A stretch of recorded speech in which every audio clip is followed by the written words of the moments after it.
Sixième calcul réfléchi, numéro 35. Premier, il faut convertir 0,03 décamètre cube en centimètre cube. Donc j'ai déjà commencé à faire le tableau ici.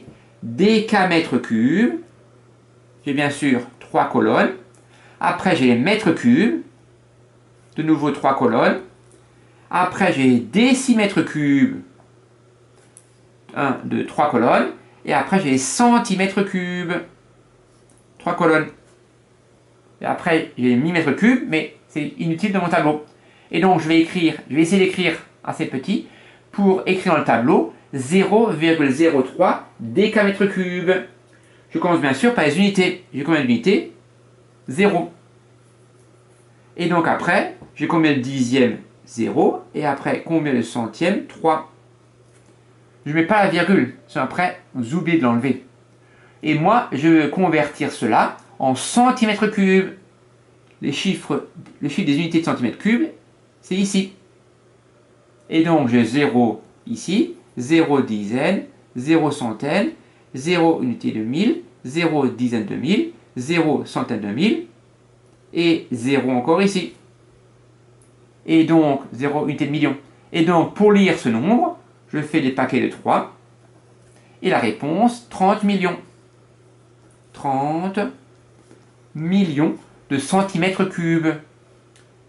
Ça peut paraître beaucoup.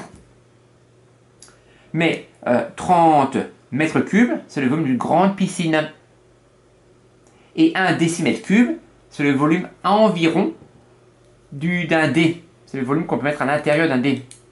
Et donc c'est un peu normal que je puisse mettre 30 millions de dés dans une piscine.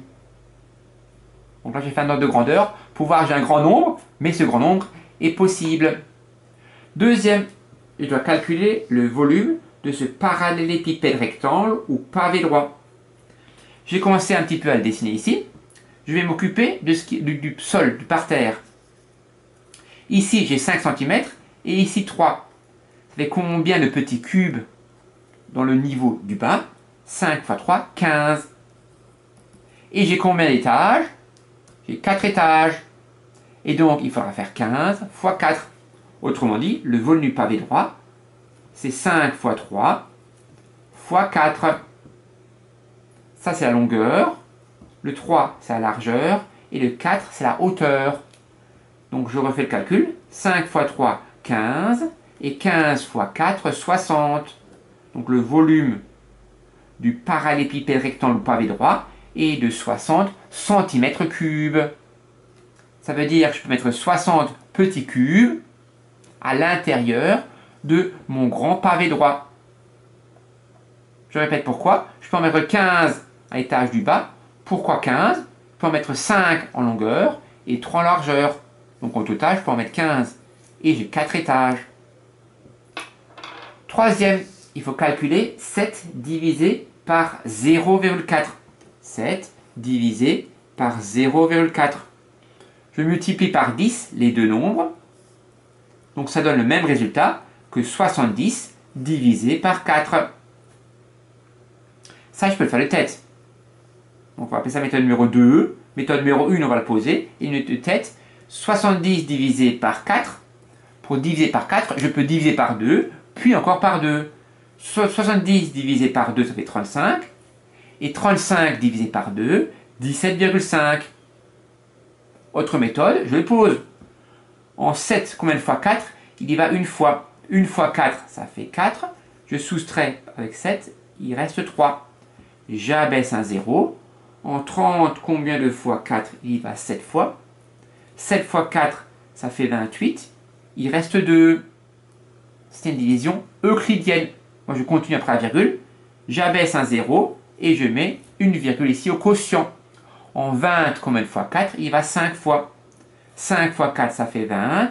Il ne reste plus rien. Là, j'ai fini la division décimale. Et donc, 7 divisé par 0,4, ça fait la même réponse que 70 quarts. Et ça fait 17,5.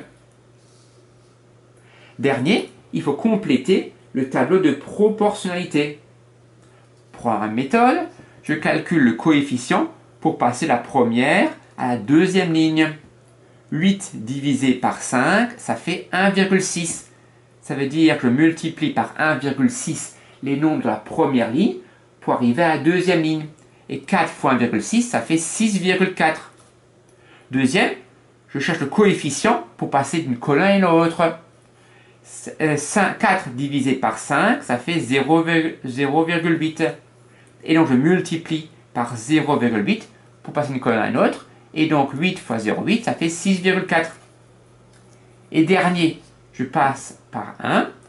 Pour passer de 5 à 1, je divise par 5. 8 divisé par 5, ça fait 1,6. Et pour passer de 1 à 4, je multiplie par 4. Et 1,6 fois 4, ça fait 6,4. Et donc voilà, le nombre que je cherchais est 6,4. Voilà.